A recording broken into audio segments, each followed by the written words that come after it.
여기가 어디라고 고절 따위가 나서. 비즈니스가 애들 장난 같아. 무식한 줄만 알았더니 진짜 눈치도 더럽게 없어. 전화 안 꺼져. 계약이 무산되면 회사는 부도였습니다. 미국 재벌 회장이 화를 내고 있었고 참모진들은 다른 업체에 전화를 넣고 있었어요. 그 극한의 상황에서 갑자기 고졸인 큰 며느리가 미국인 회장에게로 걸어가자 시어머니가 미친 듯이 소리쳤습니다. 그 순간 믿을 수 없는 장면이 눈앞에 펼쳐졌어요. 고졸 며느리의 입에서 갑자기 유창한 영어가 튀어나왔습니다. 그냥 영어가 아니라 영어로 회계 자료와 분석 데이터까지 쏟아내고 있었어요. 그러자 미국 재벌 회장의 눈빛이 달라집니다. 그녀의 설명에 고개를 끄덕이더니 박수를 치며 입가에 미소가 번졌어요. 8년을 식모처럼 부려먹던 시어머니는 입을 벌린 채 굳어버렸고 서울대 출신 둘째 며느리와 남편 그리고 그 자리에 있는 모든 사람들이 순간 얼음이 되어버렸습니다. 어떻게 고졸인 며느리가 저렇게 유창하게 영어를 할 수 있었을까요? 대체 식모복장의 고졸 며느리의 진짜 정체는 무엇일까요? 사연 시작 전 구독과 좋아요 부탁드려요. 와우 사연이 그 사랑받아 더 좋은 사연 보내드릴게요. 오늘의 사연 시작합니다. 이 계약은 없었던 걸로 하겠습니다. 카터 로크 회장이 만년필 뚜껑을 닫았습니다. 딸깍 작은 소리였어요. 그런데 그 소리가 회의실 전체를 잠재웠습니다. 숨소리조차 사라졌어요. 카터 로크 회장은 포브스가 해마다 선정하는 에너지 산업 최고의 인물 중의 하나로 지금은 세계 3대 에너지 그룹 로크파워의 회장이었습니다. 그는 직원만 12만 명에 매출 120조가 넘는 세계적인 글로벌 기업의 수장으로 그의 한국 방문 자체가 세계적인 뉴스가 될 정도로 영향력이 대단한 사람이었어요. 협상장에서 단 한 번도 물러나 본 적이 없는 불도저 같은 성격으로 이곳의 모든 사람들이 살얼음을 걷는 듯이 계약을 마무리하고 있었습니다. 이 사람이 한 번이라도 계약서에서 펜을 닫으면 그 회사와 다시 마주 앉는 일은 없었어요. 무려 2조 원이 넘는 계약이었습니다. KDY 에너지가 3년간 모든 것을 걸어온 미국 전기 배터리 합작 생산 라인이었어요. 이미 선지출된 비용만 2천억이 넘었습니다. 되돌릴 수 없는 돈이었어요. 이 서명이 무산되면 2천억은 그대로 매몰되고 KDY 에너지는 부도를 맞습니다. 직원 2만 명과 그 가족의 생계가 이 테이블 위에 올라와 있었어요. 10분 전까지만 해도 이 회의실은 축제 직전이었습니다. 둘째 며느리 서예린이 프레젠테이션을 마쳤을 때 미국 측 임원 4명이 동시에 고개를 끄덕였어요. 서울대 경영학과를 수석으로 졸업하고 미국 교환학생 2년을 다녀온 예린이었습니다. 원어민 수준의 유창한 영어, 빈틈없는 숫자, 자신감 넘치는 제스처까지 모든 게 완벽했습니다. 시어머니 박정숙이 옆자리에서 예린의 손등을 2번 두드리며 속삭였어요. 우리 예린이가 해냈구나.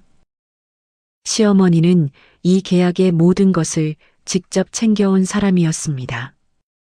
3년 전 합작법인 구상을 처음 회장에게 건의한 것도 미국 측과의 물밑 협상을 주도한 것도 시어머니였어요.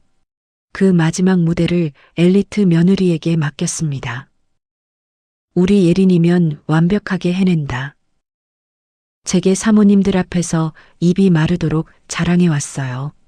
서울대 수석 졸업에 원어민 수준의 영어까지 이 계약만 잘 끝나고 나면 시어머니의 자부심과 예린의 경력이 동시에 완성되는 순간이었습니다.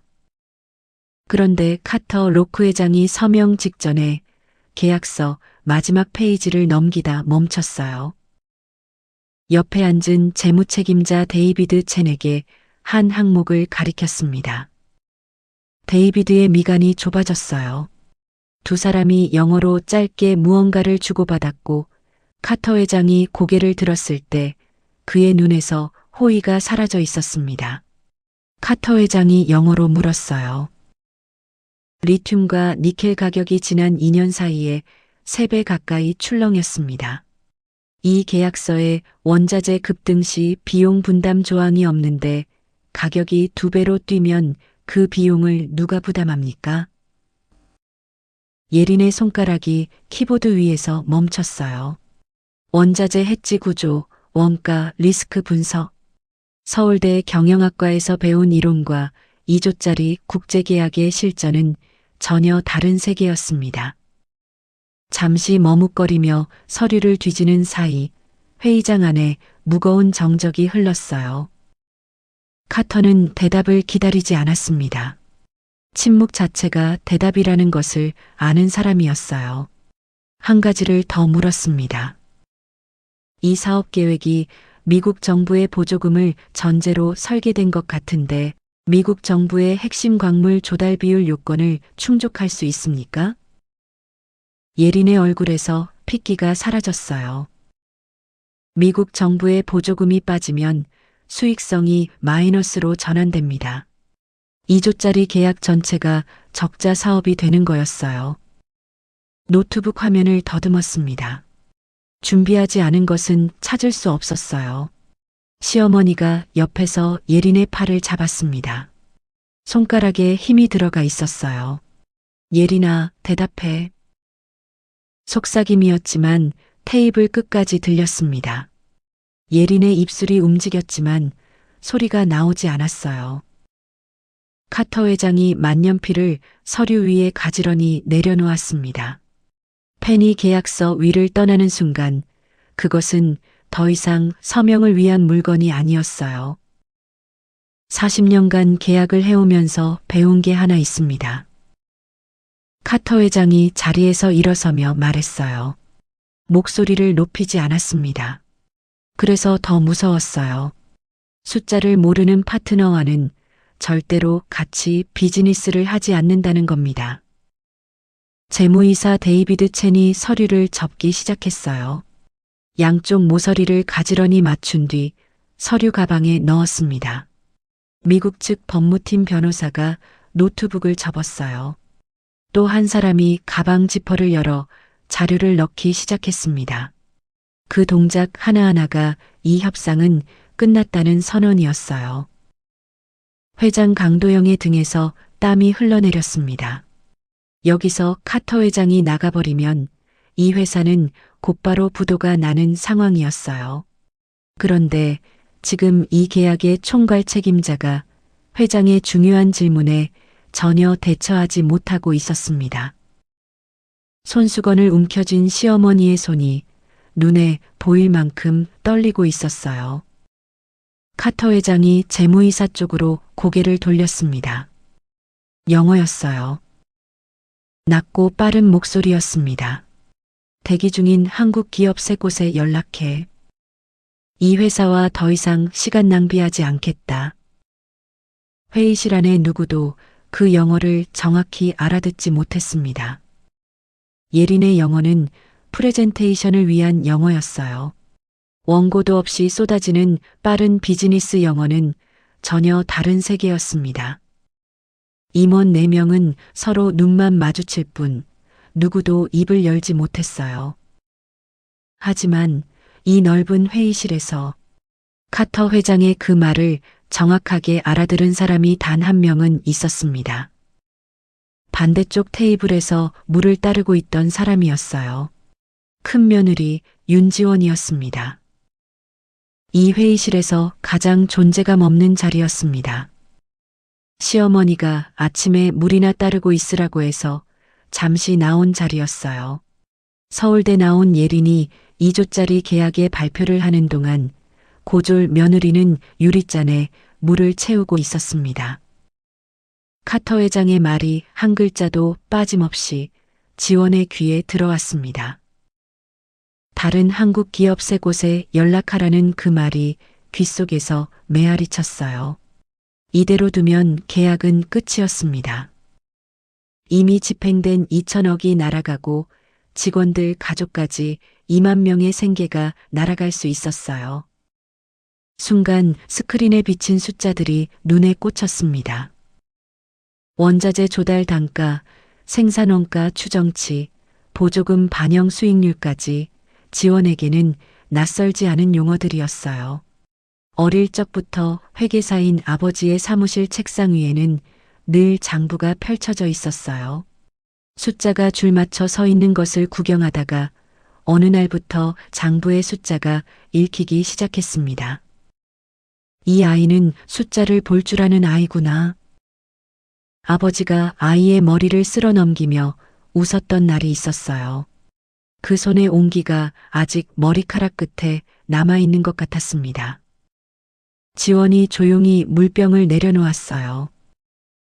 유리가 테이블에 닿는 소리가 작게 울렸습니다. 8년간 물을 따르던 손이 물병을 내려놓는 것은 지금 그 역할을 급하게 내려놓아야 하는 것이기도 했어요. 미국 회장이 가방 잠금 장치에 손을 올렸습니다. 저 잠금 장치가 닫히면 모든 것이 끝이었어요. 지원이 테이블 끝에서 갑자기 카터 회장 앞에 스크린 쪽으로 걸어가기 시작했습니다. 지금 회사의 계약이 날아갈 수도 있는 급박한 상황에서 고졸 며느리가 회장 쪽으로 다가가자 시어머니가 놀라서 의자에서 일어났어요. 자신의 옆을 지나는 며느리 앞을 막아서더니 양손으로 지원의 어깨를 눌렀습니다. 위에서 아래로 짓누르는 힘이었어요. 앉아. 낮은 목소리였습니다. 소리를 지르지 않았어요. 그게 더 무서웠습니다. 비즈니스가 애들 장난 같아? 그냥 조용히 앉아 있어. 시어머니의 눈이 지원을 내려다보고 있었어요. 사람을 보는 눈이 아니었습니다. 치워야 할 장애물을 보는 눈이었어요. 8년간 이 집안에서 지원에게 허락된 자리는 언제나 시어머니의 눈높이 아래였습니다. 동서 예린이 소란스러워진 시어머니 옆으로 다가왔어요. 팔짱을 낀 채 한숨을 내쉬었습니다. 형님, 제발이요. 여기가 어딘지 아세요? 형님이 여기서 뭘 어떻게 한다는 거예요? 고개를 저으며 말을 이었어요. 지금 저도 힘든 거 안 보여요? 제발 더 힘들게 하지 마시고 뒤로 좀 나가 계세요. 느닷없이 튀어나온 식모 형님의 등장에 당황스럽기도 하고 서울대 나온 자기가 못한 일에 고졸이 나서려는 게 우습기도 해서 그냥 한숨만 나왔습니다. 남편 태윤이 다가와서 지원의 어깨를 잡았습니다. 여보, 뭐 하자는 거야? 그 한마디뿐이었어요. 아내를 막으면서도 왜 막는지 설명할 용기조차 없는 사람이었습니다. 시어머니의 양손, 예린의 한숨, 태윤의 어깨까지 세 개의 잠금 장치였어요. 8년간 지원을 주방 안쪽에 가둬놓았던 바로 그것들이 지금 이 회의장 한가운데서 다시 작동하고 있었습니다. 반대편에서 미국 회장이 자리에서 일어나 가방을 집으려고 하고 있었어요. 지원은 태윤의 손을 뿌리쳤습니다. 잡고 있던 손가락이 하나씩 풀리는 것을 느꼈어요. 시어머니의 어깨 너머로 한 발을 내디뎠습니다. 예린이 무언가 더 말했지만 그 소리는 이미 지원의 귀에 닿지 않았어요. 등 뒤에서 시어머니의 목소리가 들렸습니다. 저게 진짜 뭘 잘못 먹은 거야? 빨리 안 돌아와? 귓가에 쩌렁한 시어머니의 고함을 외면하고 지원은 빠른 걸음으로 미국 재벌회장에게로 다가갔습니다. 온몸이 떨리는 진동이 가슴까지 전해졌지만 흔들리지 않고 스크린을 향해 걸었어요. 그때까지만 해도 식모복장에 존재감 없는 첫째 며느리가 이 회사의 운명을 바꾸게 될 줄은 그곳에 있었던 누구도 상상하지 못하고 있었습니다. 드디어 지원이 스크린 앞에 섰습니다. 프로젝터 빛이 왼쪽 어깨를 하얗게 비쳤어요. 그 자리에 모든 눈이 의아한 표정으로 지원을 바라보고 있었습니다. 누구도 이 여자가 왜 스크린 앞에 서 있는지 이해하지 못하고 있었어요. 시어머니가 의자를 박차고 반쯤 일어섰습니다. 지금이라도 끌어내려는 몸짓이었어요. 예린이 고개를 돌리며 실무진 쪽을 봤습니다. 저 사람 빨리 좀 끌어내요. 라며 임원들에게 손짓했어요. 미국 쪽 실무진 사이에서도 시선이 오갔습니다. 누군가 작게 영어로 중얼거렸어요. 아까 뒤에서 물 따르던 사람 같은데 지금 왜 저기 서 있는 거야? 또 다른 목소리가 겹쳤습니다. 지금 이 상황에서 저 사람이 뭘 하려는 거지? 뭔가 어울리지 않는 사람이 갑자기 회의장에 난입한 것 같은 상황이었습니다. 지원도 그것을 느꼈어요. 그 묘한 긴장감을 깨고 지원이 드디어 입을 열었습니다. 영어였습니다. 그것도 엄청나게 유창하고 고급스러운 발음의 영어가 식모복장의 여자에게서 흘러나오기 시작했습니다. 실례합니다, 회장님. 방금 두 가지 중요한 사안에 대해 질문을 하셨는데 그 부분에 추가 설명을 드려도 되겠습니까? 어딘가 유엔 공식 석상에서나 들어볼 법한 세련된 발표회장의 영어 톤으로 카터 회장에게 추가 설명을 해도 되느냐고 정중하게 묻고 있었어요. 순간 회의실 전체가 얼음이 되어버렸습니다. 시어머니가 일어서다 말고 의자 팔걸이를 움켜쥔 채 그 자리에서 굳어버렸어요. 보안팀에게 눈짓을 보내던 한국 쪽 수행원의 손이 허공에서 정지했습니다. 너무나도 완벽한 영어였습니다. 그냥 발음의 문제가 아니라 어딘가에 1급 전문 통역관을 초빙한 것 같이 매끄럽고 격식 있는 문장이었어요. 단어 하나하나 사이에 머뭇거림이 없었습니다. 억양의 한국어의 그림자도 보이지 않았어요.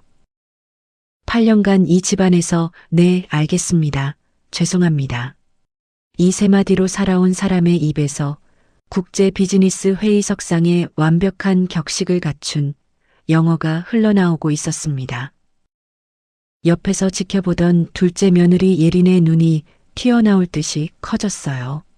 자신이 미국에 2년 동안 교환학생을 다녀왔지만 자기보다 발음이 더 정확하고 표현이 분명했습니다.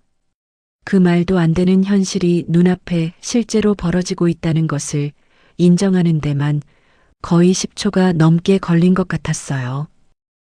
그 10초 동안 예린의 얼굴에서 남아있던 핏기마저 빠져나갔습니다. 카터 로크 회장이 보안팀을 향해 손바닥을 보였습니다. 잠시 멈추라는 신호였어요. 그리고 지원을 바라봤습니다. 아직 호의는 아니었어요. 하지만 10초 전에 수행원에게 내보내라는 눈짓을 보냈던 그 시선과는 분명히 달랐습니다. 지원이 말을 이었어요. 또다시 고급진 영어 발음이 흘러나왔습니다. 첫 번째로 질문하신 사안은 리튬과 니켈의 원자재 가격 급등 시 비용 분담 조항, 즉 코스트 쉐어링 메커니즘의 부재에 관한 것이었습니다. 두 번째는 미국 정부 보조금의 핵심 조건인 원자재 광물의 국가별 조달 비율 요건 충족 여부에 대한 것이었습니다. 이 부분의 질문들이 맞으신지요? 회의실의 공기가 달라졌어요. 완전히 달라졌습니다. 코스트 쉐어링 메커니즘, 미국 정부 보조금의 핵심 조건, 원자재, 광물 조달 비율까지 하나하나가 이 업계에서 수십 년을 일한 사람들이 쓰는 전문 용어였어요. 게다가 이 모든 표현을 완벽한 영어로 한치의 망설임도 없이 정확한 맥락과 명확한 순서로 이야기하고 있었습니다. 시어머니의 입이 또다시 벌어졌어요. 다치지 않았습니다. 방금 지원의 어깨를 눌러 앉히려 했던 손이 무릎 위에서 떨리고 있었어요. 자신이 눈앞에서 보고 있으면서도 이 상황이 전혀 이해가 되지 않는 표정이었습니다. 8년간 고졸 따위가 뭘 할 수 있겠어? 라고 말해온 입이 지금은 아무 소리도 내지 못하고 있었어요. 둘째 며느리 예린이 의자 등받이를 두 손으로 잡았습니다. 서울대를 나오고 미국에서 2년을 보낸 자기가 입도 열지 못했던 그 질문을 고졸 형님이 영어로 되짚고 있었어요. 그것도 예린이 들어본 적 없는 전문 용어까지 정확하게 구사하는데 귀신에 홀린 듯한 느낌에 눈이 자꾸만 크게 떠지고 있었습니다. 입술이 달싹거렸지만 아무런 말도 떠오르지 않았어요. 실무진 사이에서 속삭임이 퍼졌습니다. 부사장이 전무에게 조용히 물었어요. 조금 전까지 물 따르던 그 사람 맞아? 저 사람이 방금 코스트 쉐어링 메커니즘이라고 한 거 들었어? 미친 거 아냐? 전무가 답했습니다. 그러게요. 서예린 전무도 대답조차 못한 걸 어떻게 저 식모 며느리가 할 수 있는 거지? 실무진들의 탄성이 줄을 잇고 있었습니다. 카터 로크 회장이 지원을 호기심 어린 눈빛으로 바라보고 있었어요.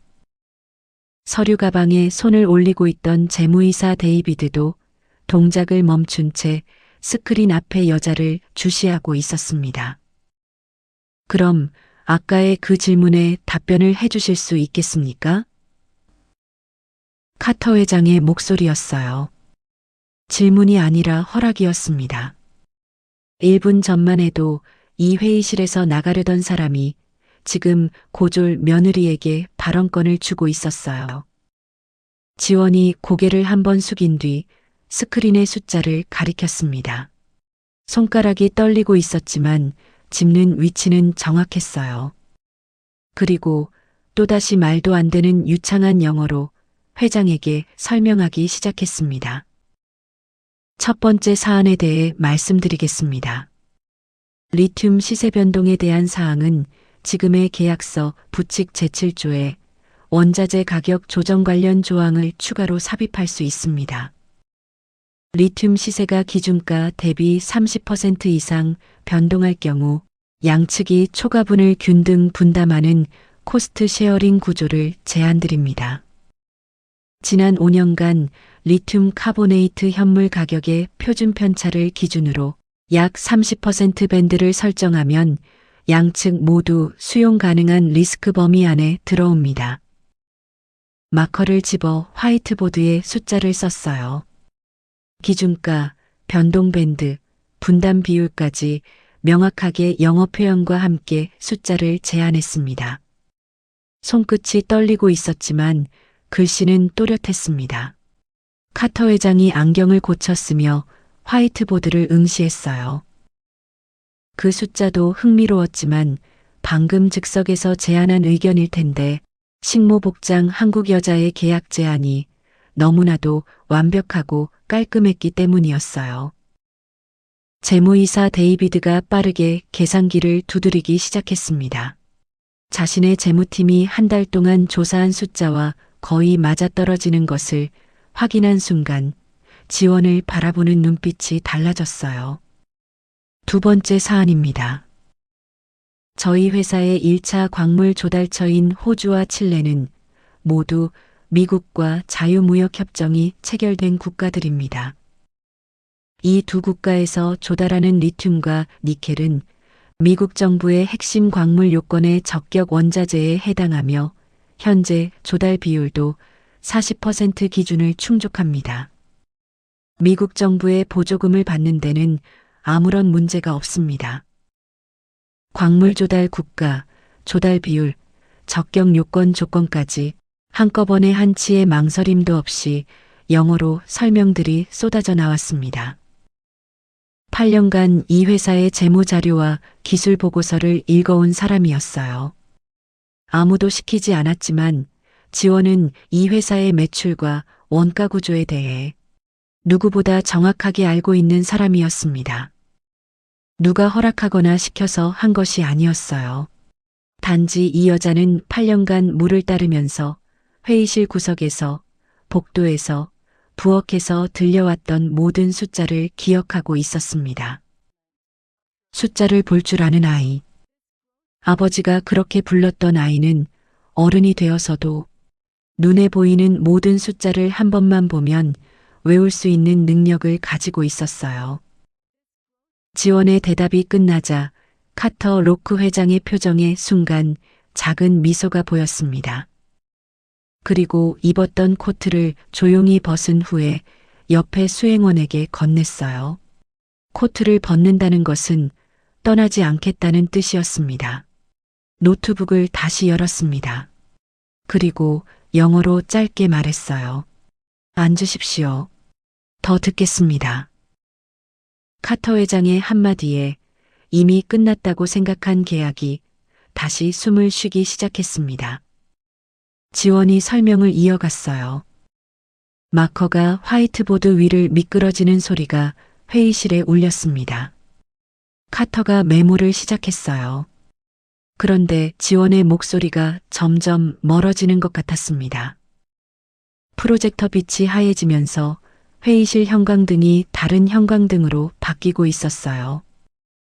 8년 전 시어머니의 거실 형광등이 하얗게 빛나고 있었습니다. 남편 태윤 씨를 사귄 지 1년쯤 후에 처음으로 시어머니께 인사를 간 날이었어요. 고등학교까지만 다녔습니다. 시어머니가 물었어요. 이름도 나이도 직업도 묻지 않았습니다. 이 집안에서 사람의 가치를 재는 첫 번째 저울은 학벌이었으니까요. 그런데 방금 저 이상한 아이의 입에서 고졸이라는 단어가 튀어나왔습니다. 찻잔이 받침대 위에 놓였어요. 찻잔을 내려놓는 손가락 끝에 힘이 들어가 있었고 손등에 핏줄이 붉어져 나와 있었습니다. 시어머니가 지원을 바라보는 눈이 달라졌어요. 사람을 보는 눈이 아니었습니다. 아들이 길에서 주워온 무언가를 어떻게 처리해야 하나 고민하는 눈빛이었어요. 시어머니가 자리에서 일어섰습니다. 지원에게 등을 보이며 거실벽 쪽으로 걸어갔어요. 벽 한쪽에 액자가 줄지어 걸려 있었습니다. 시어머니가 첫 번째 액자를 가리켰어요. 지원 씨, 잠깐 이리 와봐요. 부드러운 목소리였어요. 부드러운 게 더 무서웠습니다. 지원이 일어나 시어머니 옆에 섰어요. 이건 우리 회장님, 서울대 공과대학 67학번, KDY 에너지를 맨손으로 일으킨 분이에요. 두 번째 액자로 손가락이 옮겨갔습니다. 이건 나 서울대 경영학과 71학번. 세 번째, 큰아들 태윤, 서울대 법학과. 네 번째, 작은아들 태진, 서울대 경제학과. 다섯 번째 액자 앞에서 시어머니의 목소리가 한 톤 올라갔어요. 그리고 우리 예린이 서울대 경영학과 수석 졸업, 미국 교환학생 2년까지. 이 집에서 예린이는 내가 재계 사모님들 앞에서 제일 먼저 자랑하는 며느리야. 5개의 액자였어요. 시어머니가 벽에 걸어놓은 이 집안의 자격증이었습니다. 시어머니가 마지막 액자에서 손을 떼고 천천히 지원을 돌아봤어요. 위에서 아래로 블라우스 끝단부터 구두코까지 시선이 내려갔습니다. 올라올 때는 더 느렸어요. 그래서 지원 씨는 여기 어디쯤이에요? 지원이 대답하지 못했어요. 대답할 수 있는 질문이 아니었습니다. 5개의 액자 사이에 지원이 들어갈 자리는 없었어요. 시어머니도 그걸 알고 있었습니다. 답을 듣기 위한 질문이 아니었어요. 벽을 보여주기 위한 질문이었습니다. 이 벽에 네가 걸릴 자리는 없다는 것을 눈으로 직접 확인시키기 위한 것이었어요. 시어머니가 소파로 돌아가며 등 뒤로 말했습니다. 지원이 아직 액자 앞에 서 있는 것을 알면서도 돌아보지 않았어요. 태윤아. 아들에게만 시선을 돌렸습니다. 지원이 3미터 앞에 서 있었지만 시어머니의 눈에는 아들만 보였어요. 아버지도 없는 집안이라며? 너 무슨 자선사업가도 아니고 길고양이도 아무 때나 그냥 주워오면 안 된다고 했잖아. 길고양이. 지원은 액자 앞에 서서 그 단어를 등으로 맞았습니다. 돌아볼 수 없었어요. 돌아보면 시어머니의 눈과 마주쳐야 했으니까요. 시야가 좁아지며 눈앞이 흐려졌습니다. 태윤이 입을 열었습니다. 어머니, 저 지원이 사랑해요. 시어머니가 아들을 쏘아보았어요. 넌 그 입 다물어. 그때 현관문이 열렸습니다. 예린이 쇼핑백을 들고 들어왔어요. 명품 로고가 찍힌 쇼핑백이었습니다. 어머니, 지나가다 어머니 좋아하실 것 같은 스카프가 있어서 하나 사왔어요. 거실 분위기를 읽은 예린의 발걸음이 멈췄어요. 시어머니 옆에 앉으며 상황을 파악하는데 3초 정도밖에 안 걸렸습니다. 액자 앞에 서 있는 낯선 여자, 굳어있는 태윤, 시어머니에 올라간 핏줄까지 너무 뻔한 시나리오처럼 보였어요. 예린이 고개를 살짝 기울이며 지원을 봤어요. 위에서 아래로 한 번. 시어머니가 방금 했던 것과 똑같은 시선이었습니다. 어머니, 혹시 도련님이 소개한다던 그분이세요? 목소리가 부드러웠어요. 칼날 위에 벨벳을 덮은 것 같은 목소리였습니다. 그분이라고 했어요. 이름을 묻지도 않았습니다. 눈앞에 서 있는 사람에게 이름을 묻지도 않고 그분이라고 부르는 것은 기억할 필요도 없는 존재라는 말의 다른 표현이었어요. 예린이 시어머니의 귀에 속삭였습니다. 작은 목소리였지만 조용한 거실에서는 모든 소리가 벽을 탔어요. 어머니, 자꾸 뭐라 하고 떼어놓으려면 더 안 떨어져요. 저런 부류가 그래요. 지원은 액자 앞에 서 있었습니다. 돌아보지 못했어요. 블라우스 소매 끝을 잡은 손가락이 하얗게 질려 있었습니다. 2달을 버티던 시어머니도 결국 아들은 이길 수 없었습니다. 결혼은 시켰지만 며느리로 인정해 준 적은 단 하루도 없었어요. 그날부터 집안에서 오랫동안 일해오시던 가정부 아주머니가 그만두게 되었습니다. 배운 게 없으면 몸이라도 움직여야지. 밥값은 해야 할 거 아냐. 이른 아침 일어나 시댁 식구들의 아침상을 준비하고 집안 청소와 빨래를 시작으로 하루 종일 이 커다란 집안의 모든 일들을 처리하는 집안의 새로운 가정부가 되었어요. 온종일 움직였지만 누구도 고맙다고 하지 않는 이상한 일상이었습니다. 그렇게 시간이 흘러갈수록 점점 더 노골적으로 변하는 시댁 식구들을 보면서 가끔은 자신의 선택을 후회하기도 했습니다. 그냥 다 말해버릴까? 이렇게 학벌 좋아하고 사람들의 평판이 중요한 사람들인데 그냥 이야기해버릴까? 고민한 적도 있었습니다. 사실 아무도 지원의 진짜 정체를 아는 사람이 없었어요. 하지만 그 배경은 이 집안의 누구도 서울대 나온 예린조차도 상상하지 못할 것이었습니다. 한국에서의 최종 학력은 고졸이 맞았어요. 하지만 그 고졸 뒤에 숨겨진 이력은 이 집안에 앉아 있는 어떤 사람의 이력보다도 길고 높았습니다. 지원이는 일찍이 회계사인 아버지 밑에서 영재로 자라면서 초등학교 때 이미 홈스쿨을 하면서 중학교와 고등학교 과정을 검정고시로 모두 마쳤습니다. 15살 때쯤 미국으로 건너가 영재학교를 수료했고 회계학을 전문적으로 배우기 위해서 MIT 대학에서 회계학을 전공하고 세계 최고의 와튼스쿨 MBA까지 수석으로 수료한 미국에서도 상위 1%의 엘리트였습니다. 졸업 후에는 국제공인회계사뿐만 아니라 뉴욕주 변호사 시험까지 합격했어요.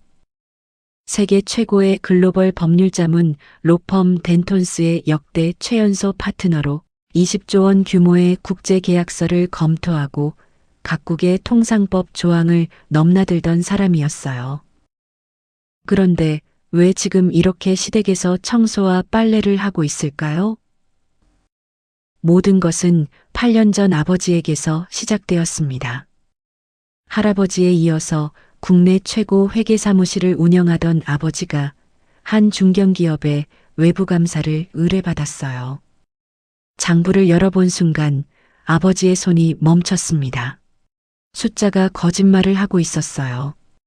매출 부풀리기, 비용 은닉, 해외 페이퍼 컴퍼니를 통한 자금 세탁까지 모두가 정교하게 짜여진 분식회계였습니다. 설계자의 이름이 장부 곳곳에 지문처럼 남아 있었어요. 정명진. 업계에서 숫자의 마술사라고 불리던 자문사였습니다. 아버지는 내부 고발을 선택했어요. 숫자는 거짓말을 못한다고 평생을 믿어온 사람이었으니까요. 당연하게 원칙에 따라서 감독기관에 신고서를 제출했습니다. 그런데 진실이 뒤집혔어요. 정명진은 업계의 인맥과 로펌을 동원해서 내부 고발자인 아버지를 범인으로 만들었습니다. 분식회계를 설계한 것은 본인이 아니고 감사 과정에서 장부를 조작한 것이 아버지라고 주장했습니다. 증거가 조작되었어요. 아버지의 서명이 들어간 문서들이 갑자기 나타났고 아버지가 한 번도 접속한 적 없는 서버에 아버지의 로그인 기록이 심어졌습니다. 회계사 자격이 박탈되었어요. 3대에 걸쳐 쌓아 올린 이름이 하루아침에 무너졌습니다. 은행이 등을 돌리고 고객들도 모두 사라졌습니다. 같은 업계의 동료들이 눈을 피했어요.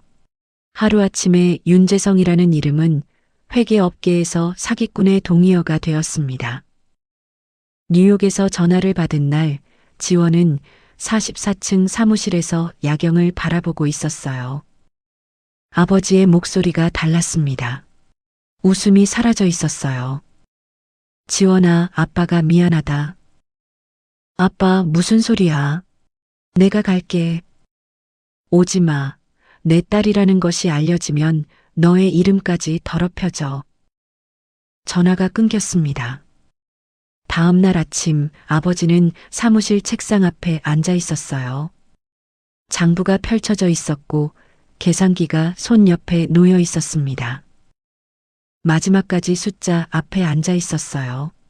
그렇게 숫자 앞에서 아버지의 심장이 멈춰 있었습니다. 지원은 비행기 안에 있었습니다. 착륙 직전 핸드폰을 켰을 때 부재중 전화 12개가 아버지의 마지막이었어요. 공항 도착 게이트에서 캐리어가 손에서 미끄러졌습니다. 무릎이 차가운 공항 바닥에 닿는 감촉을 아직도 기억하고 있었어요. 글로벌 법률자문 로펌 덴톤스에 사직서를 냈습니다. 뉴욕의 사무실을 정리하고 자격증을 서랍 맨 아래에 넣었어요. 한국으로 돌아왔습니다. 아버지가 마지막까지 앉아있던 사무실 책상은 그대로였어요. 책상 위에 돋보기 안경을 들어 올리다가 그대로 주저앉았습니다. 아버지의 이름을 되찾겠다는 생각은 하지도 못했어요. 정명진이 쌓아놓은 벽은 너무 높았고 아버지의 사건을 들추는 것은 아버지를 2번 죽이는 것과 같았습니다. 숫자는 거짓말을 못한다고 평생을 믿었던 사람이 숫자에게 배신당해 죽었어요. 그 진실을 입 밖에 꺼내는 것만으로도 가슴이 무너졌습니다. 지원은 아버지를 죽인 숫자를 파묻고 윤지원이라는 이름까지도 지워버렸어요.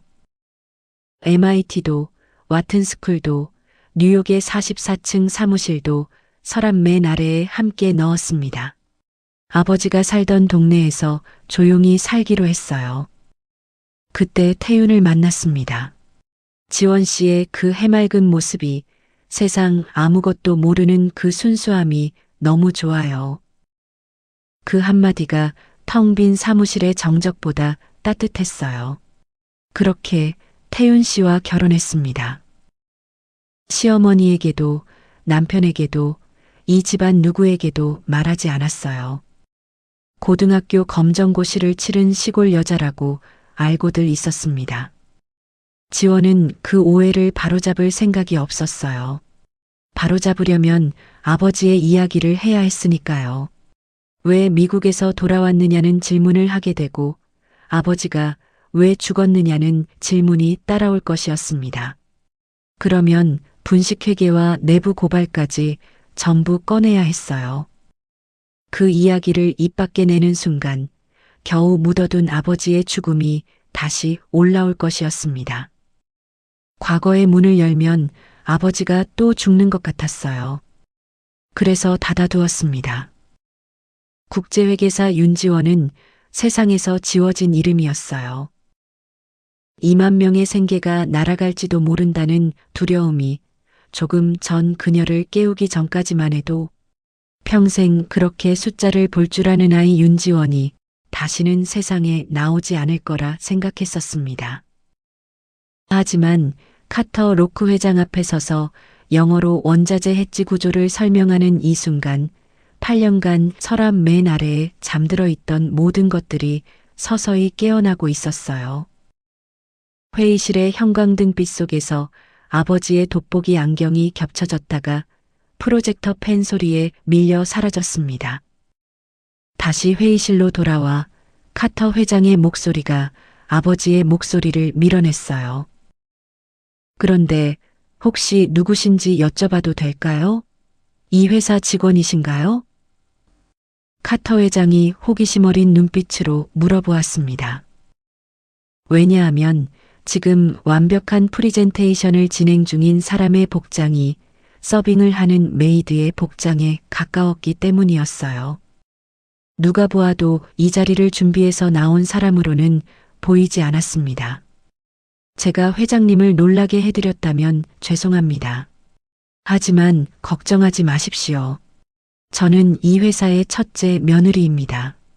잠시 일손이 부족해 돕고 있었지만 이 회사의 중요한 구성원이자 책임 있는 일원입니다.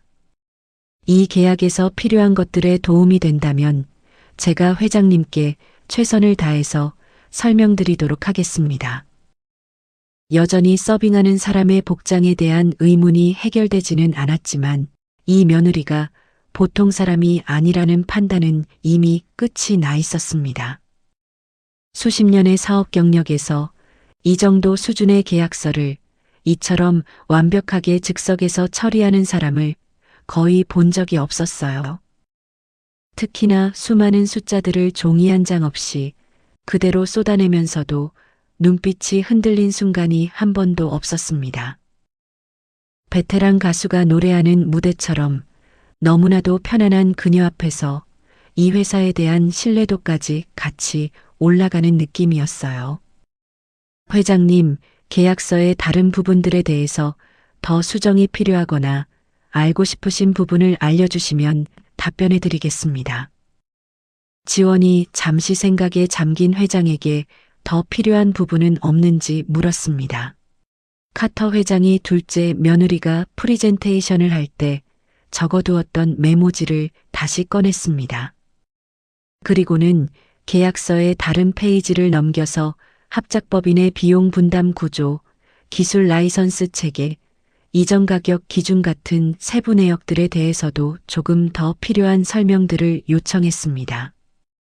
지원은 스크린 위의 숫자를 가리키며 카터 회장이 요구하는 부분들에 대해 거침없이 영어로 설명을 이어갔습니다. 마치 이 계약을 위해 세계적인 계약 대행업체가 나와서 프리젠테이션을 진행하는 듯한 착각이 들 정도로 완벽한 영어로 이 계약의 모든 사람들을 압도하고 있었어요.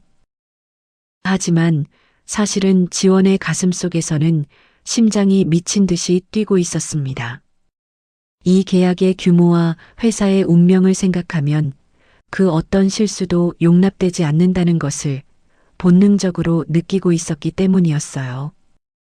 손끝이 살짝 떨리고 목이 조금씩 말라가고 있었지만 절대로 상대가 알게 하면 안 되었습니다. 심장이 갈비뼈 안쪽을 두드리고 있었고 그 소리가 자기 귀에만 들리는 것 같았어요. 하지만 그 모든 떨림 속에서도 숫자들만은 선명하게 보였습니다. 8년간 가방 깊숙이 넣어두었던 모든 것들이 아직도 녹슬지 않고 살아 있었어요. 안도가 밀려왔습니다. 계약이 살아나고 있었어요. 스크린 위의 숫자가 아버지의 숫자와 같은 언어로 말하고 있었습니다. 아버지가 평생 지키려 했던 그 언어를 지금 딸이 말하고 있었어요. 그런데 그 순간 뭔가 조금 이상한 기분이 들었습니다. 핵심적인 부분을 설명하면 할수록 지원의 손끝이 조금씩 차가워지고 있는 것이 느껴졌습니다. 합작법인의 운용 수수료 구조를 보는 순간 숫자들의 흐름이 이상했습니다. 뭔가 법인 운용의 핵심 수익이 자회사로 모두 빠져나가는 설계가 느껴졌습니다. 서투른 설계가 아니었어요. 이건 전형적으로 대기업 등에서 비자금을 조성할 때 단골처럼 사용하는 회계편법 중의 하나였습니다. 심지어 이 회사에는 감사 면제 조항까지 달려 있었어요.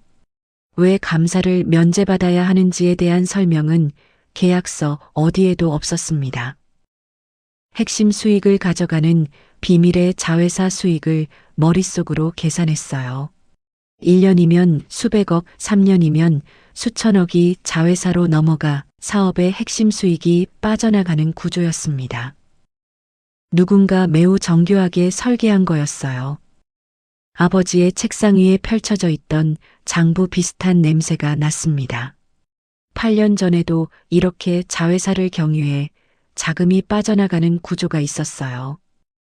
머릿속에서 두 개의 목소리가 부딪혔습니다.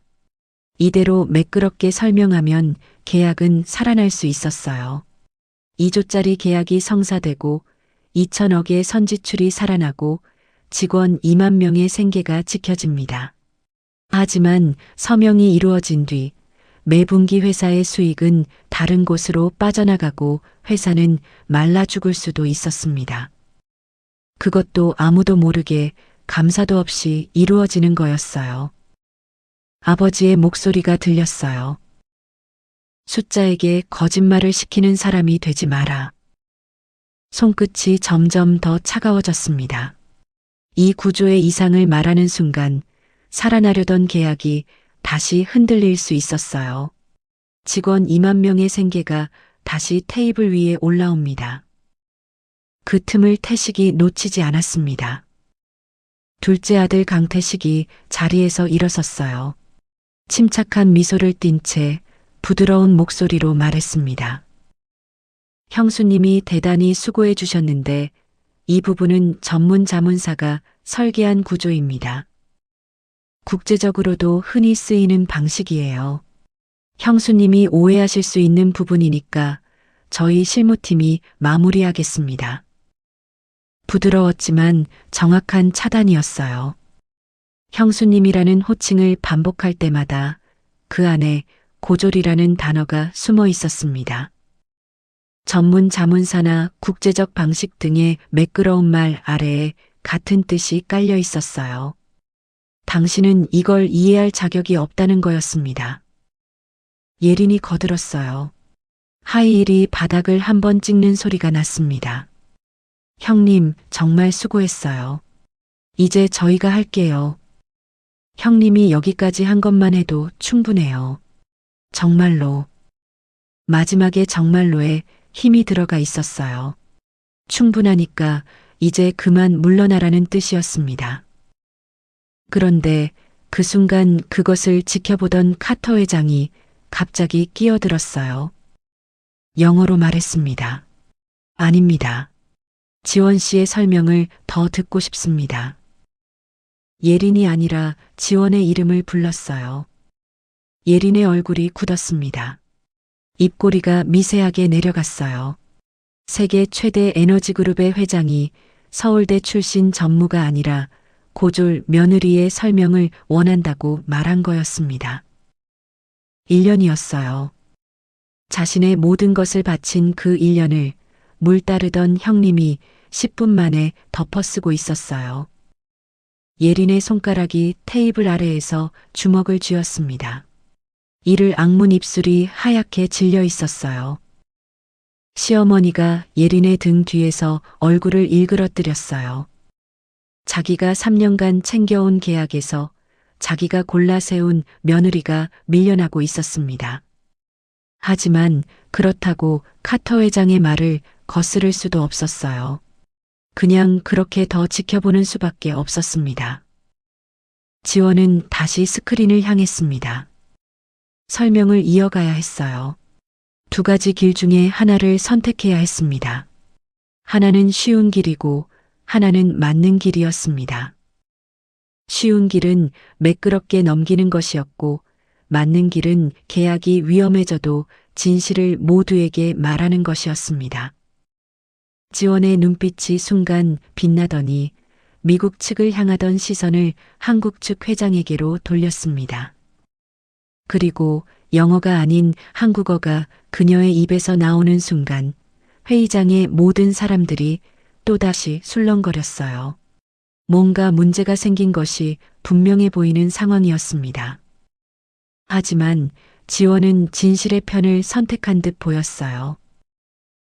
회장님, 드릴 말씀이 있습니다. 78세의 눈이 지원을 향했어요.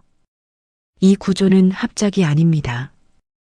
자회사를 통해 매분기 대규모의 수익이 빼돌려지도록 설계되어 있습니다. 이대로 서명하시면 회사는 부도가 납니다. 회의실이 멈췄어요. 시계 초침 소리가 들렸습니다. 태식의 미소가 굳어졌어요. 침착하던 얼굴 위에 균열이 지나갔습니다. 전문 자문사가 설계한 구조라고 막아보려 했는데 그 구조의 정체가 한 문장으로 벗겨진 거였습니다. 예린이 새하얘졌어요. 하지만 꼭 놀라서만이 아니었습니다.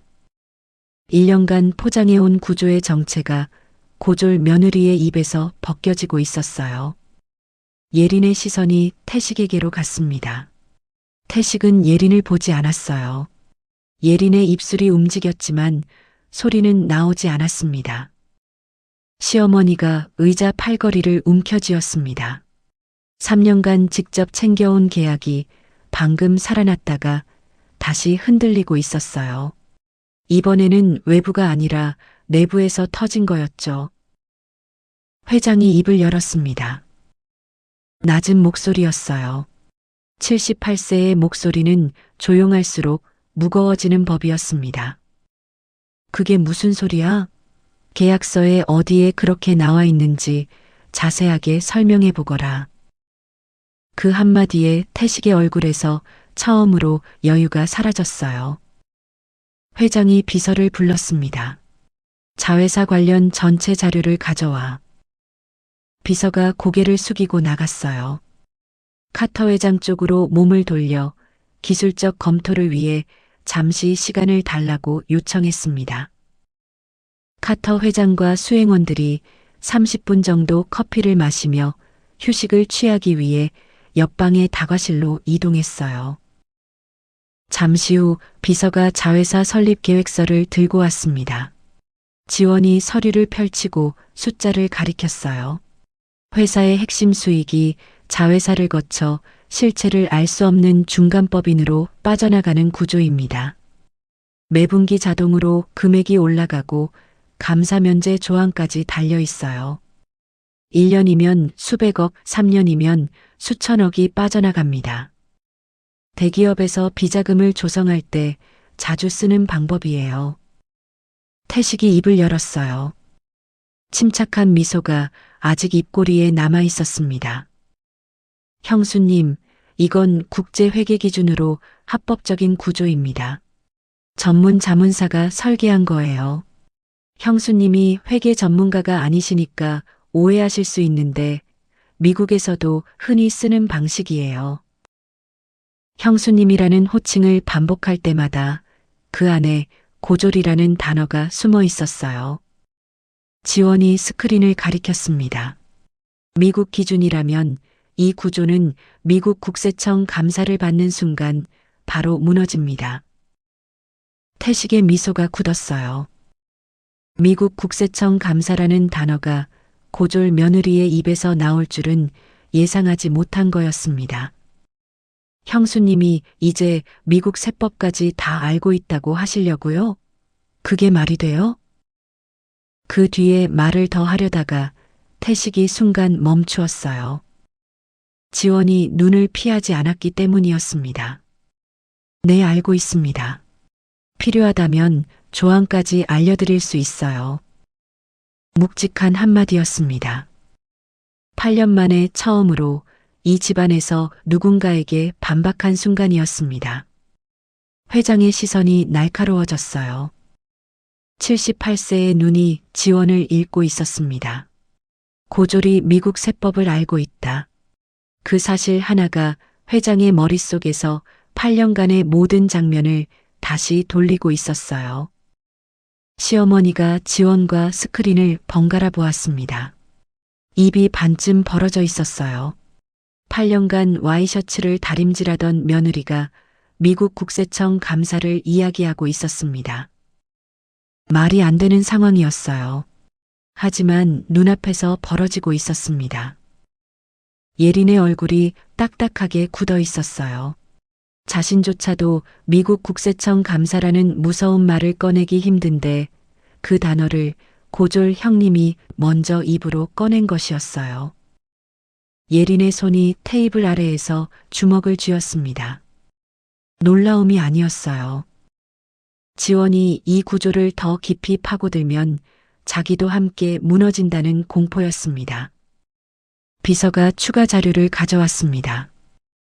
지원이 서류를 넘기다가 손이 멈췄어요. 자문사 대표 정명진. 형광등 불빛이 갑자기 하얗게 번졌습니다. 시야가 좁아지고 있었어요. 9년 전 아버지의 사무실이 눈앞에 겹쳤습니다. 똑같은 사람에 의한 똑같은 수법이었습니다. 눈물이 올라왔어요. 하지만 삼켰습니다.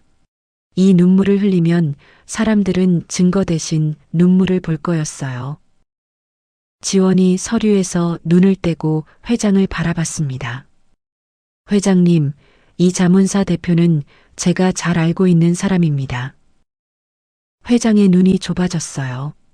이미 9년 전에 같은 수법으로 다른 기업에 막대한 손실을 안긴 사람입니다.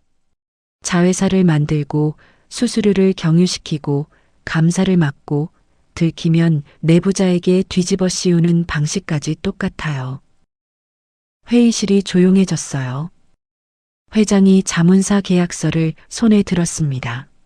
정명진이라는 이름을 내려다봤어요.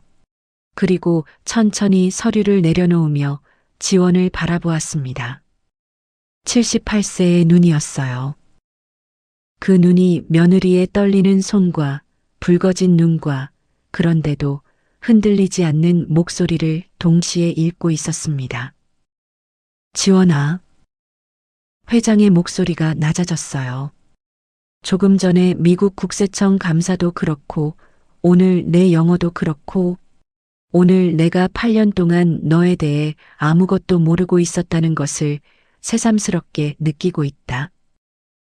회장이 서류 위에 손을 얹었어요. 지금은 이 계약이나 숫자가 아니라 네가 누구인지 어떻게 이 모든 것들을 알고 있는지를 설명하는 게 먼저 아니겠느냐. 지원의 숨이 한 번 멈췄어요. 그리고 내쉬었습니다. 맞습니다, 아버님. 그건 제가 잘못했습니다. 목소리가 떨렸지만 멈추지 않았어요. 사실 저는 고졸이 아닙니다. 미국 공인회계사이자 뉴욕주 변호사 자격증을 가진 국제무역 전문가입니다. 회의실이 멈췄어요. 시어머니의 손수건이 무릎에서 미끄러졌습니다. 국제공인회계사의 뉴욕주 변호사 그리고 국제무역 전문가였다고? 8년간 고졸 따위가 뭘 할 수 있겠어라고 말해온 사람의 입에서 숨소리조차 나오지 않았어요. 기생충이라고 불렀던 며느리가 이 회의실에 앉아 있는 어떤 임원보다 높은 자격을 가지고 있었습니다. 시어머니의 눈이 지원을 보다가 벽을 보다가 다시 지원을 보았어요. 어디를 봐야 할지 모르는 사람의 눈이었습니다. 예린의 얼굴에서 핏기가 완전히 빠졌어요. 서울대 수석 졸업에 미국 교환학생 2년. 그것이 예린이 이 집안에서 가장 자랑스럽게 내세우던 타이틀이었습니다. 그런데 고졸인 줄 알았던 형님이 사실은 국제공인회계사의 뉴욕주 변호사였어요. 자기는 고작 교환학생을 하는 동안에 미국 최고의 전문가 집단으로 살아온 거였습니다. 지원이 계속해서 말을 이었어요. 아버지는 국내 최고의 회계사였습니다. 하지만 9년 전 저 자문사 대표의 증거 조작으로 모든 죄를 뒤집었었어요. 업계에서 매장이 되셨고 그 충격으로 돌아가셨습니다. 21번 고르고 말을 이었어요. 저는 그 이후 모든 이름을 버리고 시골에서 조용히 살았던 겁니다. 1초의 침묵이었어요. 같은 사람이 같은 수법으로 이 회사에서 똑같은 일을 하려 하고 있습니다. 회장이 천천히 고개를 돌렸어요. 스크린 위에 정명진이라는 이름을 지나 둘째 아들 강태식과 눈이 마주쳤습니다. 강태식이 몇 달 전 정명진이라는 자문사 대표를 회장실에서 소개했던 기억이 선명했어요. 숫자로 장난치는 사람은 피부치까지 잘 나온 그 칼날이 지금 자기 아들을 향하고 있었어요. 태식은 미소를 거두었습니다. 턱 근육이 단단하게 조여졌어요. 눈동자가 한번 빠르게 움직였습니다. 출구를 찾는 동작이었어요. 하지만 이미 회장은 결심에 찬 표정이었습니다. 지원을 돌아보며 단호하게 입을 열었어요.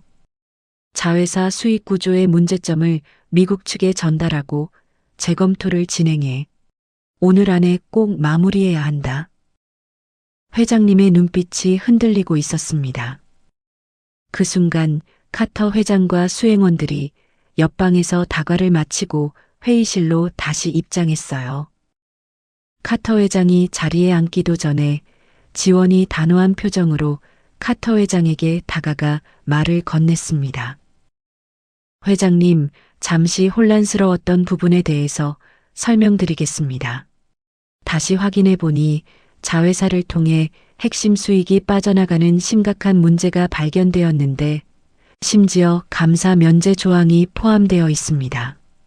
혹시 이 부분이 미국 쪽에는 문제가 되지 않겠습니까? 회장이 놀라며 옆에 있는 재무이사를 바라보았습니다. 미국 측도 같은 구조를 의심하고 있었지만 한국 측에서 먼저 꺼내줄 줄은 몰랐다는 얼굴이었습니다. 카터 회장이 다시 돌아서며 말을 이었어요.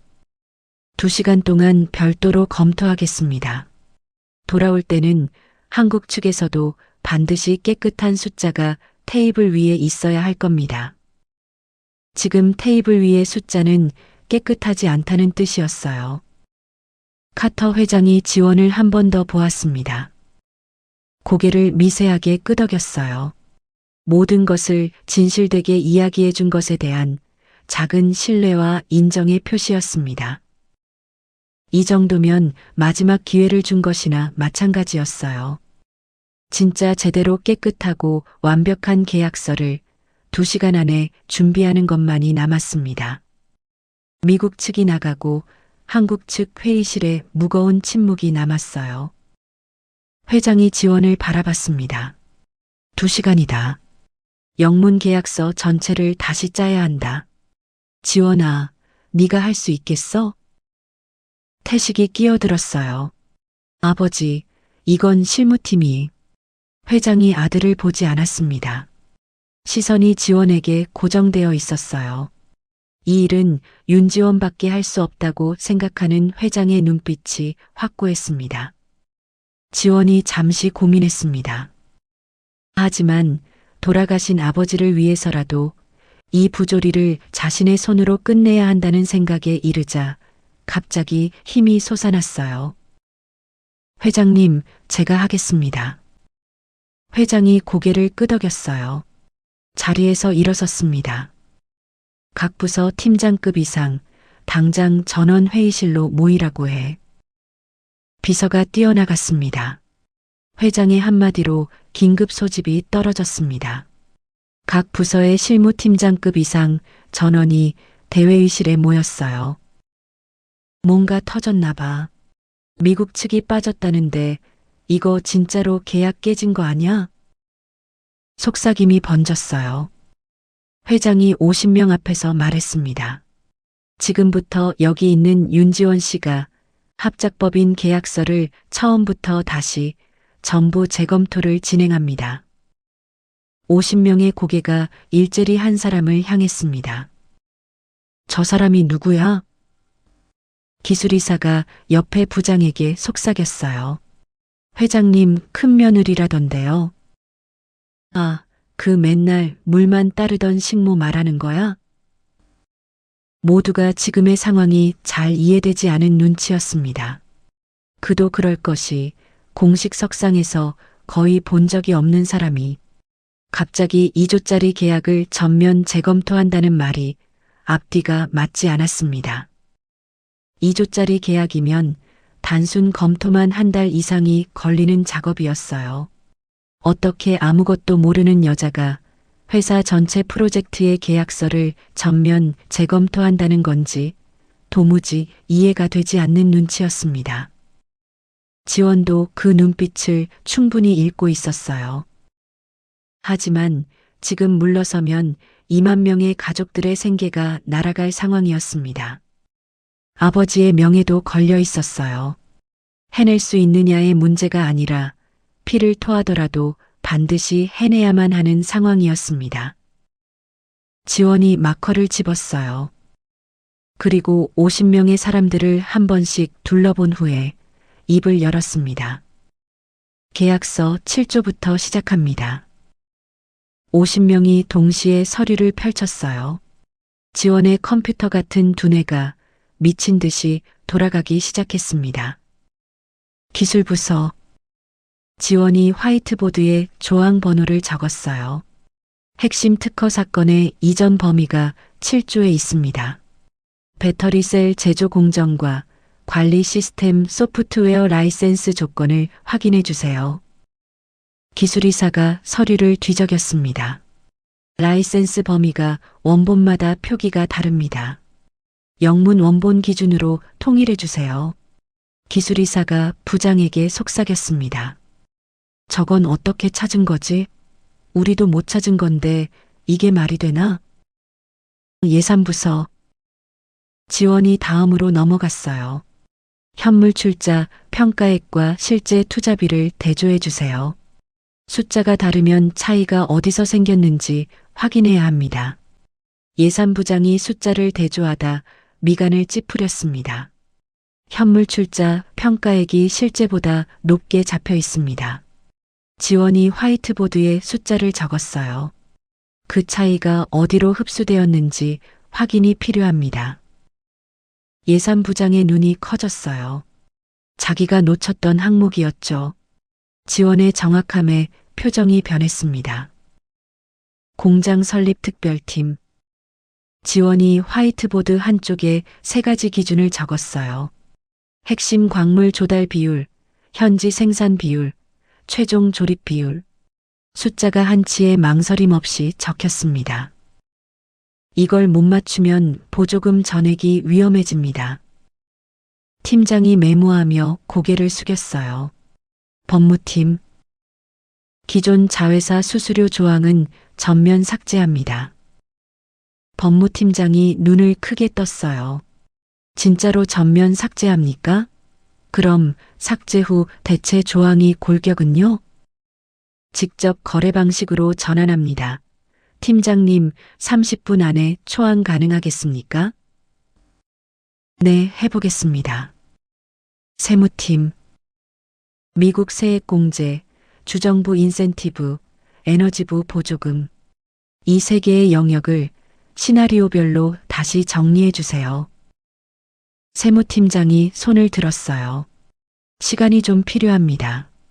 30분 정도만 드릴 수 있습니다. 네, 해보겠습니다. 5개의 핵심 부서가 동시에 움직이기 시작했어요. 키보드 소리, 계산기 소리, 전화벨 소리가 겹쳐졌습니다. 오래된 근육이 깨어나고 있었어요. 아버지의 책상 앞에서 숫자를 외우던 그때의 리듬이었습니다. 8년이 아니라 7시간쯤 쉬었던 것처럼 손과 눈과 입이 하나의 리듬으로 움직였어요. 임원들의 시선이 바뀌고 있었습니다. 의아함이 사라지고 있었어요. 투자 전략팀 이사가 팔짱을 풀며 앞으로 기울였습니다. 저 사람, 물 따르던 그 사람 맞아? 옆에 있던 전략팀장이 맞받아쳤습니다. 아무리 봐도 아니에요. 이사님, 근데 정말 내공이 장난이 아닌 건 확실하네요. 따라가기만도 벅차요. 예산부장이 보고하다가 자기가 놓친 오리를 지원이 먼저 짚자 3초간 멈추었어요. 죄송합니다. 이 항목을 빠뜨렸습니다. 50명 앞에서 부장급이 고개를 숙이는 것은 흔한 일이 아니었습니다.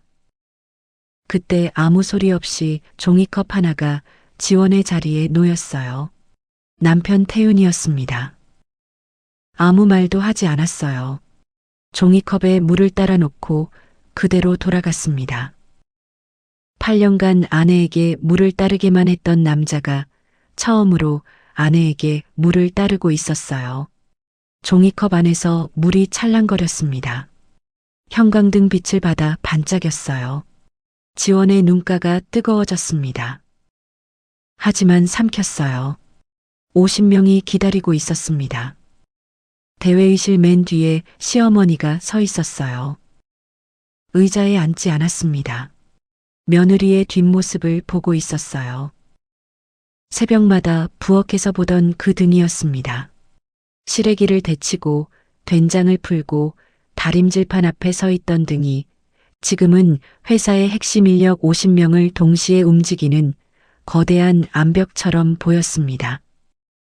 시어머니가 무의식적으로 자기 손을 내려다보았습니다. 주름진 손이었어요. 8년간 며느리에게 밥과 빨래를 시키고 고졸 며느리라고 무시만 하던 손이었습니다. 고졸 따위가 뭘 할 수 있겠어? 이 손이 올라갈 때마다 그 말이 함께 올라왔어요. 지금은 아무것도 하지 못하는 채 무릎 위에 놓여 있었습니다. 1시간 50분이 지났어요. 화이트보드에 새 구조가 완성되어 있었습니다. 회장이 보드 앞으로 걸어왔어요. 78세의 눈이 숫자 하나하나를 훑었습니다. 놀랍구나. 이게 진짜로 가능한 일인 건가? 지원아 수고했다. 그 한마디에 대회의실의 긴장이 풀렸어요. 기술이사가 부장을 보며 말했습니다. 1시간 50분 만에 2조짜리 계약을 다시 짰어. 투자 전략팀 이사가 일어서며 박수를 한 번 쳤어요. 혼자였지만 그 한 번의 박수가 대회의실에 울렸습니다. 지원은 마커를 화이트보드 밑에 놓았어요. 손이 떨리고 있었습니다. 등에 식은땀이 블라우스를 적시고 있었어요. 마커가 있던 자리에 손을 짚고 서 있었습니다. 기대지 않으면 주저앉을 것 같았어요. 8년간 죽어 있었다고 생각했습니다. 그런데 아니었어요. 죽은 것이 아니라 잠들어 있었을 뿐이었습니다. 회의장으로 다시 카터 로크 회장과 그 수행원들이 입장하기 시작했습니다. 이 회의장의 무게감은 2시간 전과는 확연하게 달라져 있었어요.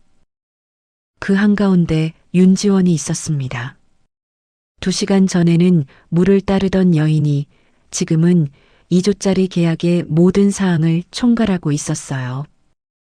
양쪽에 놓인 서류의 두께가 같았습니다. 50대 50? 처음으로 균형이 맞는 테이블이었어요. 카터 로크 회장이 들어왔습니다. 표정이 달라져 있었어요. 2시간 동안 자기 팀도 자회사 구조를 독립 검토한 얼굴이었습니다. 커프스 버튼이 형광등 빛에 반짝였어요. 카터 로크 회장이 지원을 보며 작게 고개를 끄덕였습니다. 당신 말이 맞았다는 뜻이 그 한 동작에 들어 있었어요. 지원이 화이트보드 앞에 섰습니다. 마커를 들고 구조도를 그리기 시작했어요. 재설계안의 핵심은 4가지입니다. 첫 번째 항목을 짚었어요. 기존의 중간 자회사를 전면 폐지합니다.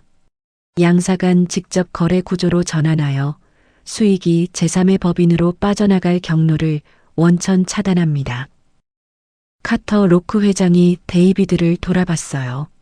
데이비드가 자기 쪽 검토 자료와 대조하며 고개를 끄덕였습니다. 미국 측도 같은 결론이었어요. 두 번째, 운용 수수료는 시장가 기준으로 재산 정했습니다. 기존 구조에서 시장가의 3배였던 수수료를 적정 수준으로 조정했어요.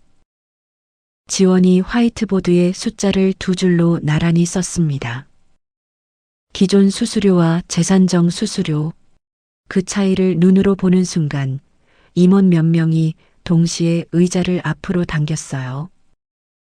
빠져나갈 뻔했던 금액의 규모가 숫자로 보이기 시작한 거였습니다. 이어서 3번째로 합의한 독립감사법인과 4번째 기술 라이센스 관련 협의까지도 지원의 주도로 매끄럽게 진행이 되었습니다. 마지막으로 지원이 마커를 내려놓았습니다. 아까 회장님께서 첫 번째로 질문하셨던 원자재 가격 조정 조항도 반영했습니다.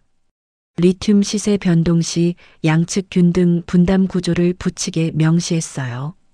카터 로크 회장이 부칙 페이지를 펼쳤습니다. 아까 자신이 물었던 바로 그 질문에 대한 답이 조항으로 들어가 있었어요. 2시간 전에 지원이 입으로 설명했던 것이 지금은 법적 구속력을 가진 문서가 되어 있었습니다. 카터 회장이 서류를 내려놓았어요. 데이비드를 돌아봤습니다. 데이비드가 고개를 끄덕였어요. 미국 측 법무팀도 끄덕였습니다. 양쪽의 숫자가 맞았어요. 처음으로 균형이 맞는 계약이었어요. 카터 로크 회장이 지원을 바라보며 영어로 말했습니다. 완벽하고 깨끗한 숫자입니다. 2시간 전에 자신이 요구했던 바로 그 말이었어요. 깨끗한 숫자가 테이블 위에 있어야 한다고 했었죠. 지금 그 숫자가 올라와 있었습니다. 합의를 향해 가는 에너지가 회의실에 돌고 있었어요. 새로운 구조에 양측이 합의했습니다. 서명 펜이 테이블 위에서 빛나고 있었어요. 예린이 작게 안도의 숨을 내쉬었습니다. 끝났다. 입술만 움직인 말이었어요. 태식이 의자에서 자세를 고쳐 앉았습니다. 시어머니가 가슴을 쓸어내리며 손수건으로 이마를 짚었어요. 이제 됐겠지. 시어머니의 속삭임이었습니다. 카터 로크 회장이 만년필을 집었어요. 뚜껑을 열었습니다. 서명란 위에 펜 끝이 내려가려는 순간 카터 회장이 고개를 돌렸어요. 지원을 바라봤습니다. 지원 씨, 마지막으로 더 확인할 것이 있습니까? 지원이 모든 것을 끝내려다가 갑자기 일어나서 잠깐을 외쳤습니다. 회의실에 긴장이 다시 감돌았습니다. 시어머니의 손이 다시 팔걸이를 잡았어요. 이제 끝난 줄 알았는데? 라는 공기가 퍼졌습니다. 지원이 스크린에 한 장의 커다란 자료를 띄웠어요. 왼쪽에는 기술자산 가치평가서가 있었습니다. 우리의 기술을 얼마의 가치로 쳐주는가 하는 가격표였어요.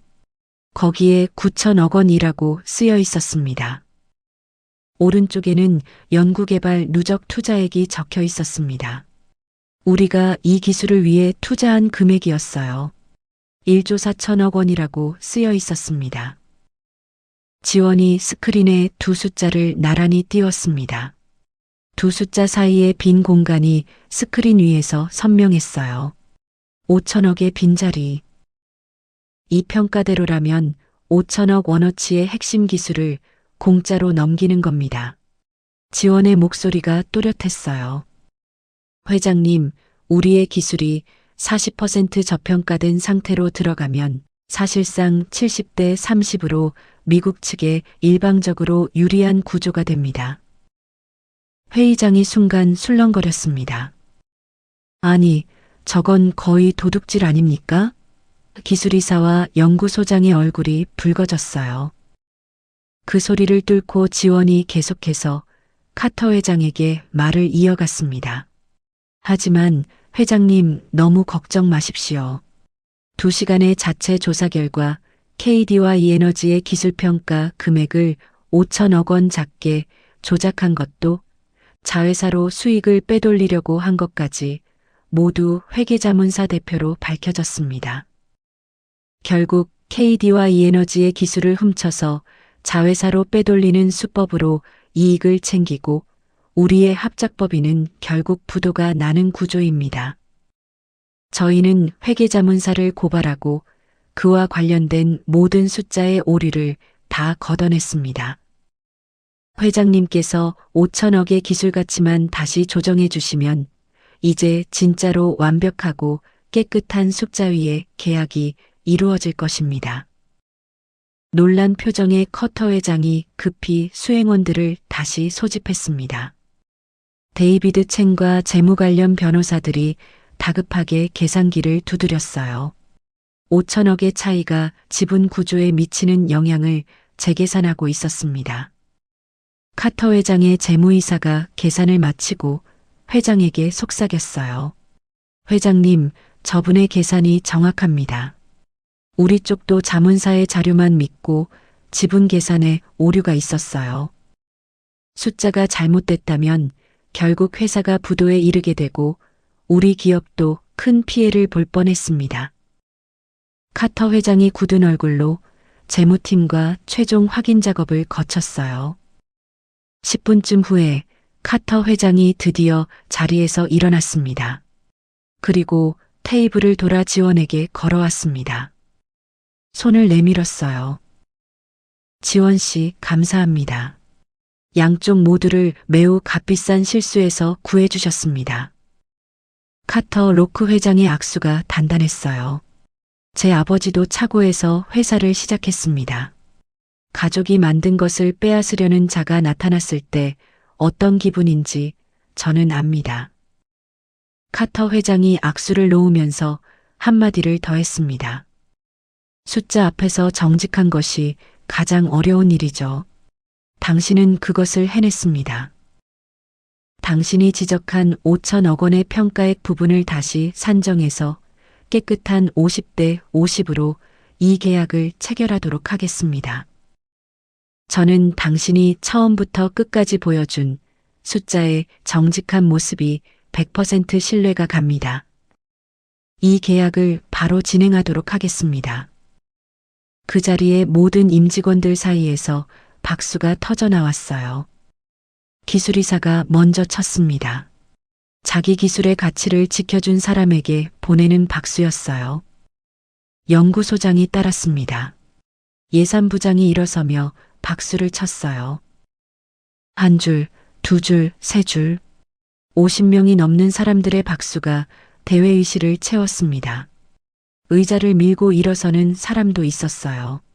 지원은 박수 속에 서 있었습니다. 손바닥에 마커 자국이 여전히 남아 있었어요. 가슴이 터질 듯이 뛰고 있었습니다. 그 많은 사람들의 축하와 환호 속에서도 지원이 기뻐한 것은 계약 때문만이 아니었습니다. 지금의 자신을 지켜보고 웃고 계실 아버지를 떠올리자 눈물이 날 것처럼 기뻤습니다. 오늘의 모든 자리에 아버지가 함께 계시는 것만 같은 느낌이었어요. 그 따뜻함이 지원을 웃음 짓게 했습니다. 회의실 한쪽에서는 예린이 태식에게 작은 목소리로 물었어요. 여보, 나는 어떻게 되는 거야? 태식이 대답하지 않았습니다. 고개를 돌렸어요. 아내를 보지 않았습니다. 함께 설계하고 함께 포장했지만 무너지는 순간에는 각자였어요. 3초간의 침묵이었어요. 예린의 입술이 하얗게 질렸습니다. 하지만 눈에 떠오른 것은 반성이 아니었어요. 시선이 지원에게로 갔습니다. 박수 속에 서 있는 고졸 며느리를 보고 있었어요. 자기가 서울대를 나와서 1년간 포장한 자리를 물 따르던 형님이 벗겨낸 거였습니다. 예린의 손가락이 핸드백 끈을 비틀어 쥐었어요. 반성이 아니라 분노였습니다. 질투였어요. 남편의 몰락보다 고졸 며느리가 자기보다 높은 자리에 올라간 것이 더 견디기 어려웠습니다. 앞으로도 예린은 변하지 않을 거였어요. 박수가 잦아든 뒤에도 회장은 서 있었습니다. 78세의 등이 꼿꼿했어요. 하지만 그 등 안에 무엇이 무너지고 있는지 지원에게는 보였습니다. 숫자로 거짓말한 자는 피부치라도 자른다. 40년간 이 회사를 지켜온 철칙이었어요. 회장이 처음 이 회사를 세울 때부터 뼈에 새긴 원칙이었습니다. 그 원칙이 오늘 자기 아들을 향하고 있었어요. 태식이의 모든 경영권과 결재권을 정지한다. 정명진 관련 자료를 전부 확보하고 8년 전 사건까지 포함해서 전부를 검찰에 의뢰하라. 회장의 지시에 회의장의 사람들이 전부 일사불란하게 움직였습니다. 회의실의 사람들이 하나둘 빠져나갔어요. 넓었던 대회의실에 가족만 남았습니다. 시어머니가 지원 앞으로 걸어왔어요. 천천히. 한 걸음 또 한 걸음. 8년간 며느리를 향해 걸어올 때마다 명령이 실려 있었던 발걸음이었습니다. 하지만 지금의 발걸음은 달랐어요. 무겁고 느리고 떨리고 있었습니다. 시어머니가 며느리의 손을 잡았어요. 8년 만에 처음이었습니다. 이 집안에 들어온 뒤 단 한 번도 시어머니가 며느리의 손을 잡은 적이 없었어요. 팔뚝을 잡아 끈 적은 있었습니다. 어깨를 밀어낸 적도 있었어요. 하지만 손을 이렇게 두 손으로 감싸 잡은 적은 없었습니다. 시어머니의 손이 차가웠어요. 주름이 깊었습니다. 눈가가 붉어지고 있었어요. 입을 열려다 한 번 다물었습니다. 다시 열었어요. 8년 동안 너를 기생충이라며 무시했는데 말이 끊겼습니다. 시어머니가 한 번 숨을 삼켰어요. 목소리가 갈라졌습니다. 정작 진짜 기생충은 너가 아니라 내 아들이었구나. 그 한마디가 회의실에 울렸어요. 8년 전 기생충 같은 집안이라고 소리치던 바로 그 목소리가 자기 아들에게 그 단어를 돌려보내고 있었습니다. 8년간 틀린 곳을 가리켜온 손가락이 오늘에야 올바른 방향을 찾은 거였어요. 내가 사람을 잘못 봤다. 8년이나 함께 살면서도 내가 너를 몰라도 너무 몰랐었구나. 그냥 하는 빈말이 아니라 내가 진심으로 너에게 많이 잘못했어. 시어머니의 목소리가 살짝 떨리고 있었습니다. 당장 용서하는 게 쉽지는 않겠지만 내가 너에게 했던 그 모진 말들에 대한 죗값은 살아가면서 잊지 않고 갚도록 하마. 오늘은 정말 고생 많았고 진짜로 고마웠다. 처음 듣는 시어머니의 사과였습니다. 어색하기도 하고 이상하기도 했지만 그 안에서 밀려오는 따뜻한 진심이 느껴졌어요. 당장 아무런 대답은 하지 못했지만 여전히 시어머니의 차가운 두 손이 자신의 손을 감싸고 있었습니다. 다음 날 아침 드디어 두 회사의 계약식이 진행되고 있었습니다. 재설계된 투명 구조 위에 카터 로크 회장과 강도영 회장의 펜이 나란히 움직였어요. 2조짜리 계약이 성사되는 순간이었습니다. 회의실에서 박수가 터졌어요. 하지만 지원은 박수 속에서 조용히 서 있었습니다. 가방 끈을 잡은 손에 힘이 들어가 있었어요. 가방 안아버지의 회계사 자격증이 무게를 전하고 있었습니다. 어제까지 짐이었던 것이 오늘은 훈장처럼 느껴졌어요. 카터 회장이 서명 후 지원에게 다가왔습니다. 어제의 악수와는 다른 악수였어요. 어제는 감사였고 오늘은 제안이었습니다. 지원 씨, 저는 어제 지원 씨의 능력에 정말로 감동받았습니다. 지금 우리 회사가 한국에서 진행하고 있는 모든 사업 협상에 지원 씨의 능력이 필요해요. 독점적으로 컨설팅 계약을 진행하고 싶습니다. 절대로 사양하시면 안 됩니다. 함께 해주세요. 세계 3대 에너지 그룹의 회장이 계약 상대의 회장이 아니라 물을 따르던 며느리에게 파트너십을 제안하고 있었어요. 강도영 회장이 옆에서 그 장면을 지켜보고 있었습니다. 78세의 눈가가 한 번 떨렸어요. 말은 하지 않았지만 고개를 끄덕이는 것으로 커터 회장의 말에 동의한다는 뜻을 전했습니다. 계약식이 끝나고 복도로 나왔을 때 소문은 이미 건물 전체에 퍼져 있었어요. 엘리베이터 앞에서 연구원이 고개를 숙였습니다. 로비에서 경비원이 문을 열어주었어요. 구내식당을 지나가는데 직원 2명이 일어서서 인사했습니다. 한 번도 받아본 적 없는 인사들이었어요. 8년간 이 건물에서 가장 존재감 없던 사람이 오늘 가장 많은 인사를 받고 있었습니다. 끝이 아니었어요. 시작이었습니다. 서명 이후 며칠이 지났어요. 재계의 소문이 퍼지기 시작했습니다. 카터 로크 회장이 한국 파트너로 KDY 에너지를 지목했다. KDY 에너지의 고졸 며느리가 2조짜리 계약을 살렸다. 뉴스에 지원의 이름은 나오지 않았지만 업계 안에서는 이미 모두가 알고 있었어요. 시어머니의 전화기가 쉬지 않고 울렸습니다. 사모님, 큰 며느리분 덕분에 우리 회사 추가 계약도 살았습니다. 정말 감사합니다. 전화가 끊기기도 전에 다음 전화가 울렸어요. 사모님의 큰 며느리분이 대단하시다면서요? 한번 뵐 수 있을까요? 시어머니가 전화를 받으며 혼잣말했어요. 고졸 며느리가 이걸 해냈어. 하지만 그 말이 나오는 순간 시어머니의 입이 멈췄습니다. 고졸이라는 단어가 더 이상 맞는 말이 아니었어요. 내까지 것이 나서봤자 뭐가 달라져? 라고 말했던 시어머니가 지금은 그 며느리의 이름 덕분에 전화를 받고 있었습니다. 며칠 후 카터 로크 회장에게서 공식 서한이 도착했습니다. 합작법인뿐 아니라 한국에서의 추가 배터리 사업 전체를 KDY 에너지에 맡기겠다는 제안이었어요.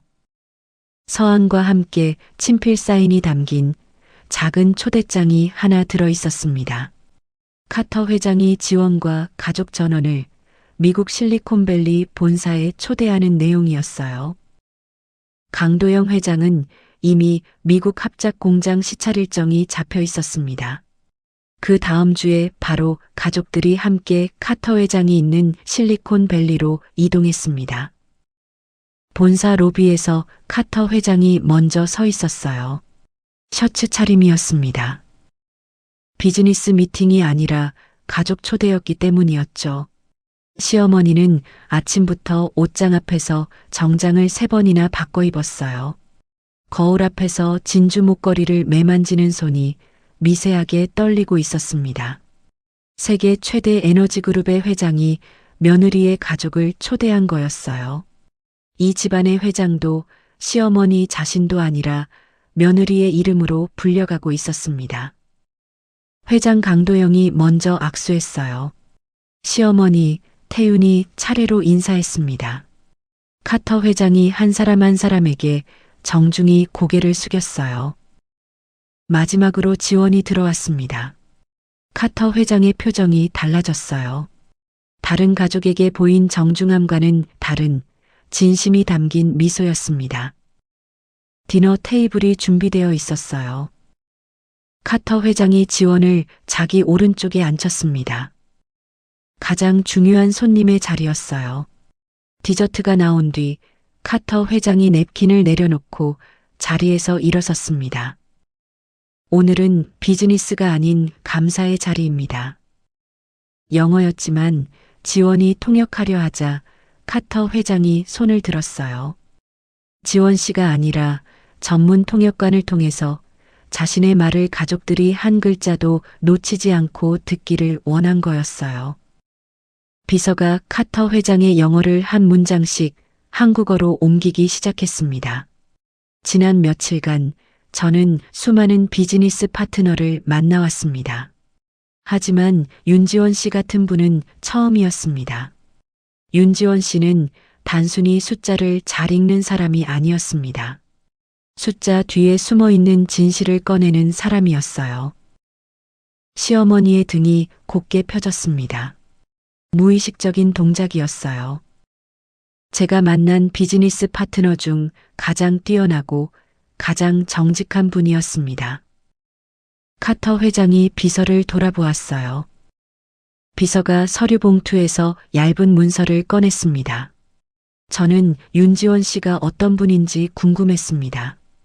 그래서 조금 조사를 해보았습니다. 윤지원, 한국에서 고등학교를 졸업한 뒤 미국 MIT 공과대학교에서 회계학을 전공했습니다. 졸업 성적이 상위 3%였어요. 테이블 위에 공기가 얼어붙었어요. 시어머니의 찻잔을 잡으려던 손가락이 허공에서 굳었습니다. 눈이 천천히 커졌어요.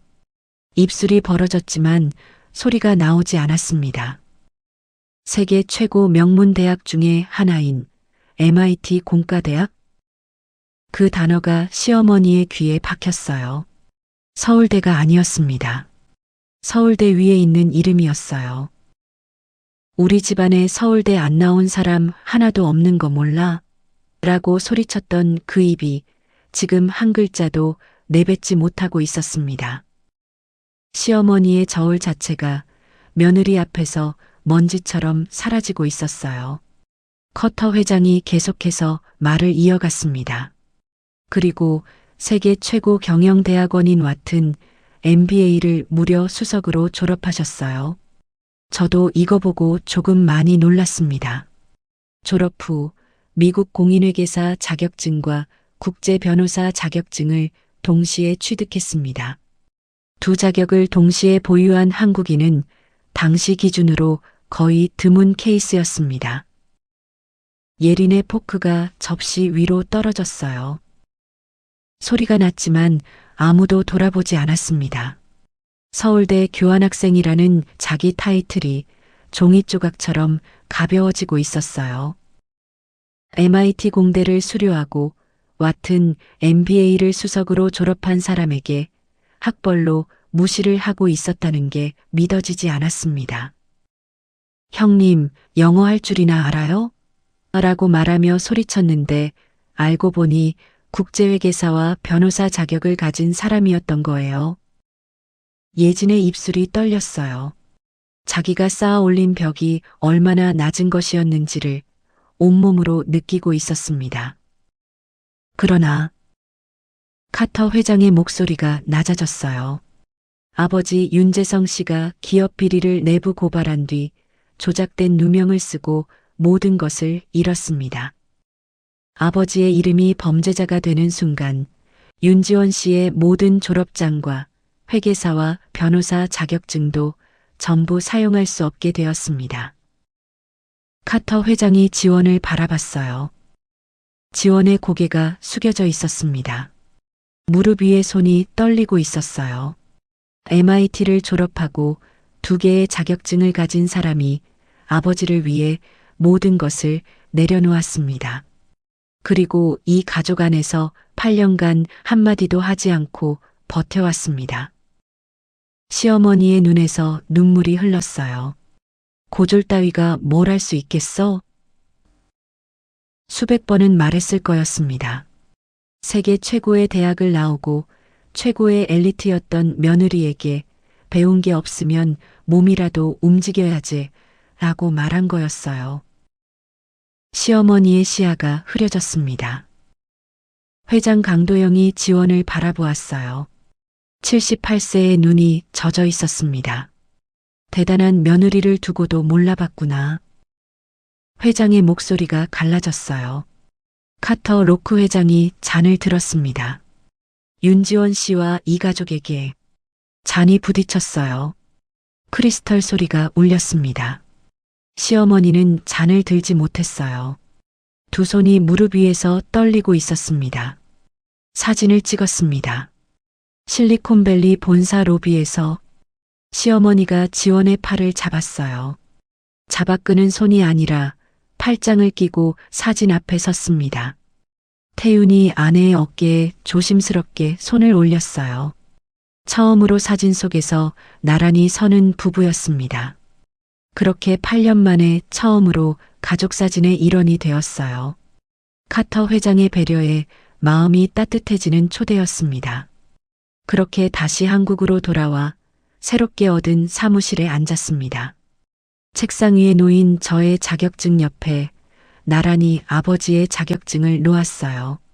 3대째 숫자를 만지는 집안의 두 이름이 나란히 책상 위에 서 있었습니다. 차를 몰고 바닷가 소도시로 향했어요. 8년 전과 같은 바다였습니다. 아무것도 변하지 않은 것 같았지만 전부 변해 있었어요. 아버지의 묘 앞에 섰습니다. 작은 묘비였어요. 윤재성이라는 이름이 새겨져 있었습니다. 이끼가 약간 끼어 있었어요. 손으로 이끼를 닦았습니다. 묘비가 차가웠어요. 늦은 오후의 햇살이 묘비 위에 내려앉아 있었습니다. 단팥빵 하나를 묘비 앞에 놓았어요. 아빠. 목소리가 떨렸어요. 아빠 이름이 돌아왔어요. 신문에서 범죄자가 아니라고 했어요. 정명진이가 검찰에 갔어요. 바람이 불었습니다. 묘비 위에 햇살이 흔들렸어요. 아빠가 남겨준 숫자로 오늘 한 회사를 살렸어요. 2만 명이 일하는 회사예요. 아빠가 가르쳐준 것들이 녹슬지 않고 다 살아있었어요. 파도 소리가 들렸습니다. 카터 로크 회장이라는 미국 사람이 있는데 아빠 같은 사람이에요. 차고에서 시작한 사람이래요. 그 사람이 나를 알아봐줬어요. 아빠가 알아봐줬으면 더 좋았겠지만 아빠 대신에 저를 알아봐줬어요. 눈물이 떨어졌어요. 웃으면서요. 울음과 웃음이 동시에 나왔습니다. 소리 내지 않고 뒤늦게 알아채는 눈물. 하지만 오늘은 달랐어요. 입꼬리가 올라가 있었습니다. 아빠, 이제 아버지 숫자는 틀리지 않았어요. 바다가 보였어요. 넓었습니다. 8년 전에도 바다는 이렇게 넓었을 거였어요. 그때는 이 바다가 자기를 가두는 벽처럼 느껴졌는데 지금은 달랐습니다. 바다가 열려 있었어요. 단팥빵 위로 바람이 지나갔습니다. 묘비의 이끼 냄새와 단팥빵의 달콤한 냄새가 섞였습니다. 아버지가 살아계실 때 단팥빵을 반으로 나눠 하나씩 먹던 저녁이 떠올랐어요. 아빠는 팥이 많은 쪽 줘. 그럼 너는? 나는 빵이 많은 쪽. 아버지가 웃었어요. 눈을 먼저 감으며 웃는 사람이었습니다. 지원이 묘비 앞에 앉았어요. 무릎을 접고 단팥빵 옆에 앉았습니다. 파도 소리가 들렸어요. 하지만 햇살이 따뜻했습니다. 아버지가 말씀하셨습니다. 숫자는 거짓말을 못한다고. 오늘 그 숫자가 드디어 진실을 말했습니다. 오늘 이 이야기를 준비하면서 가장 오래 마음에 남는 건 8년 동안 자신을 숨긴 채 살아온 지원이 결국 숫자 앞에서 다시 일어선 순간이었습니다. 사람은 때로 상처 때문에 스스로를 감추고 살아가지만 진실은 언젠가 반드시 그 사람의 자리로 돌아오게 되는 것 같습니다. 아버지가 지키려 했던 숫자와 양심을 딸이 끝내 지켜낸 이 이야기가 오늘 여러분의 마음에도 작은 울림으로 남았으면 좋겠습니다. 구독과 좋아요는 좋은 사연을 만드는데 큰 힘이 됩니다. 오늘도 시청해주셔서 감사합니다.